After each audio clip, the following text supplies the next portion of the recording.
Prepare-se para uma imersão nas profundezas da mente com Krishnamurti. Nessa palestra, desvende camadas de pensamento e descubra uma nova perspectiva sobre a sua existência.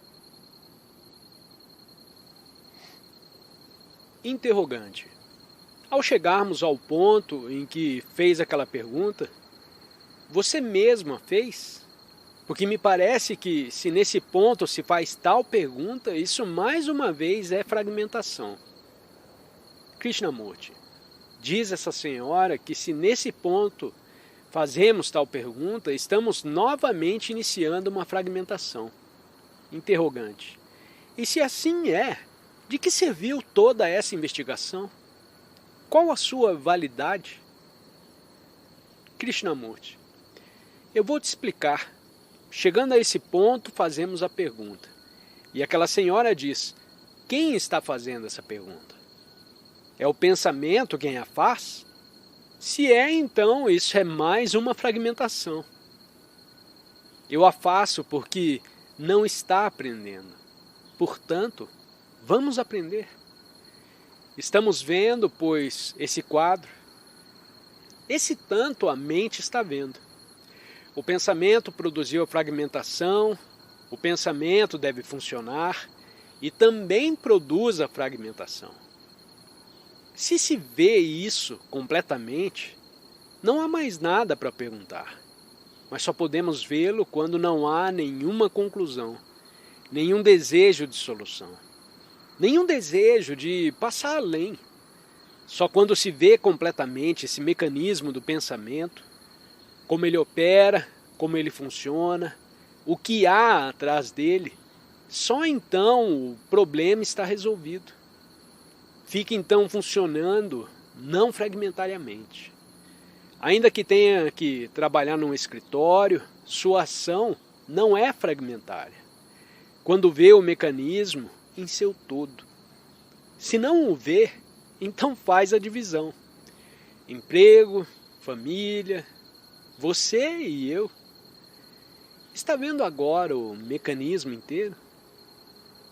Interrogante. Senhor, está sugerindo que é possível viver uma vida não dualista e ao mesmo tempo funcionar na sociedade? Krishnamurti. Eu estou mostrando que é possível, desde que se veja todo o mecanismo do pensamento, e não apenas uma parte dele, sua natureza e estrutura, seu movimento. Interrogante. E como se pode vê-lo mais rapidamente? Krishnamurti. Escutando agora. Aí está mais uma vez o desejo de conseguir alguma coisa. E isso significa que não está escutando. Seus olhos, seus ouvidos estão fixados em chegar a alguma parte. Assim, Senhor, minha pergunta, e eu a faço como amigo, é esta. Você está vendo todo o mecanismo? E como amigo, eu te digo, você deve ver, senão irá ter uma experiência terrível e aflitiva. Terá guerras, terá os piores sofrimentos. Pelo amor de Deus, veja-o. Por que não o vê? O que está te impedindo de vê-lo? A sua ambição? A sua indolência? Suas inumeráveis conclusões? Agora, quem pode responder? Interrogante. Por que responder? Interrogante 2. Sei que tenho conclusões, mas delas eu não posso me livrar. Elas continuam existentes. Interrogante 3. Como podemos ter segurança? Krishnamurti. A mesma pergunta de sempre. Me diga onde eu posso ter segurança. Essa é a eterna pergunta do homem. Interrogante. Talvez seja melhor nos tornarmos mais cônscios do que estamos vivendo agora, e não ontem ou no passado. Uma grande soma de nossa atenção é desviada pelo nosso pelo nosso veso de viver no passado e de sonhar com o futuro. Krishnamurti, você é capaz de viver no presente? Isso significa viver uma vida em que não existe o tempo. Interrogante. Fisicamente eu estou vivo. Krishnamurti, eu estou te perguntando, Senhor, se você é capaz de viver no presente. Para vivermos no presente, não deve existir o tempo. Nem passado, nem futuro, nem desejos de êxito, nem ambição. Você é capaz disso? Interrogante. Um bocadinho. O próprio processo de construir, digamos, uma casa, requer um programa. Krishnamurti. Naturalmente, Senhor, para construir uma casa necessitamos de um arquiteto para traçar a planta e do empreiteiro para fazer a construção de acordo com a planta. Analogamente, nós desejamos um plano. Você é o arquiteto. Me dê o plano que eu funcionarei em conformidade com esse plano. Interrogante. Não foi isso o que eu quis dizer. Eu disse que quero construir uma casa. Uma coisa concreta. Para isso, precisam-se fazer certos planos. Krishnamurti. Faz-se, então, o uso do pensamento. Interrogante. Portanto, não podemos viver unicamente no presente. Krishnamurti. Eu nunca disse tal coisa, Senhor. Se se considera atentamente essa questão, nunca se pergunta como posso viver no presente? Se perceber bem claramente a natureza e estrutura do pensamento, verá que tem a possibilidade de funcionar com a mente inteiramente livre do pensamento e que, contudo, deve fazer uso do pensamento. Eis a verdadeira meditação, Senhor, e não aquela coisa sem valor que se chama meditação. Pois bem, nossa mente está repleta do conhecido, que é produto do pensamento, repleta de conhecimentos e da experiência acumulados no passado. A memória que faz parte do cérebro está cheia do conhecido. Posso traduzir o conhecido em termos do futuro ou em termos do presente, mas trata-se sempre do conhecido. Esse conhecido é que divide. O passado, com seu reservatório de memória, me diz: faça isso, não faça aquilo. Isso lhe dará certeza, aquilo lhe dará incerteza.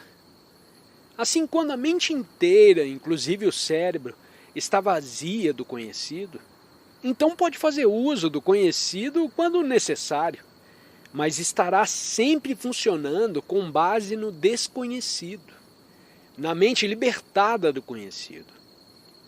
Senhor, isso é uma coisa que desponta. Não é tão difícil como parece.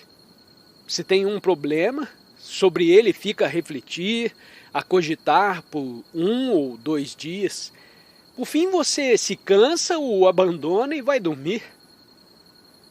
Na manhã seguinte, ao despertar, se for uma pessoa sensível, terá achado a solução. Isso é, esteve tentando resolver o problema com a mira em algum proveito, em obter êxito, certeza, em suma, com base no conhecido, no pensamento.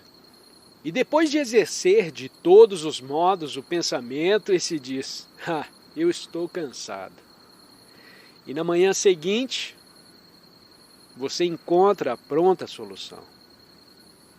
Isto é, exerceu ao máximo a mente, o pensamento, e por fim você desistiu. É então que se vê algo totalmente novo. Mas se continuar a exercer o pensamento ininterruptamente, a formar conclusões sobre conclusões, que são o conhecido, então é claro que não verá nada novo.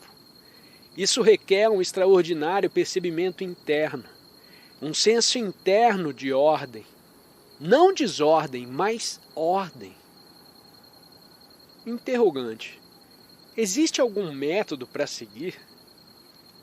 Krishnamurti. Ora, Senhor, Me levanto, dou uns passos, desço a escada. Isso é seguir um método? Me levanto e executo aqueles atos naturalmente. Não invento primeiro um método e depois o sigo. Veja o que quero fazer. Não se pode sujeitar tudo a um método. Interrogante. Poderei eu, em algum tempo, me esvaziar esse reservatório de impressões vividas? Krishnamurti. Essa é uma pergunta errônea. Errônea porque diz, poderei eu, em algum tempo? Quem é esse eu? E que entende dizendo em algum tempo?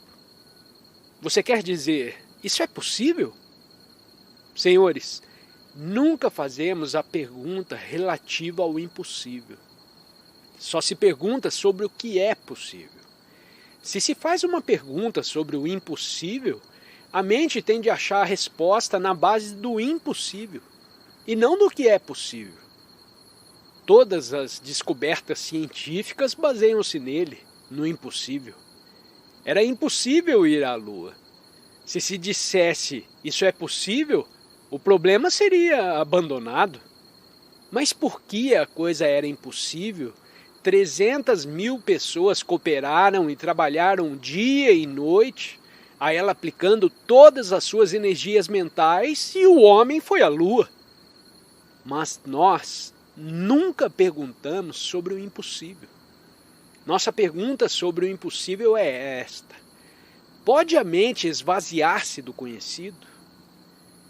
Ela esvaziar a si própria e não nós a esvaziarmos? Eis uma pergunta sobre o impossível. Se a fizer com enorme entusiasmo, seriedade, paixão, achará a resposta.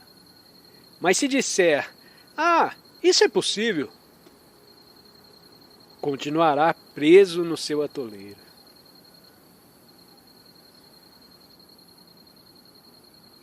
Somos gratos por sua participação nessa palestra inspiradora com Krishnamurti. Se você está ansioso por mais insights, clique em um dos 2 vídeos que estão sendo sugeridos na tela. Desafie-se a expandir a sua compreensão e compartilhe as suas percepções nos comentários abaixo. Não se esqueça de se inscrever no canal para mais descobertas. Até breve!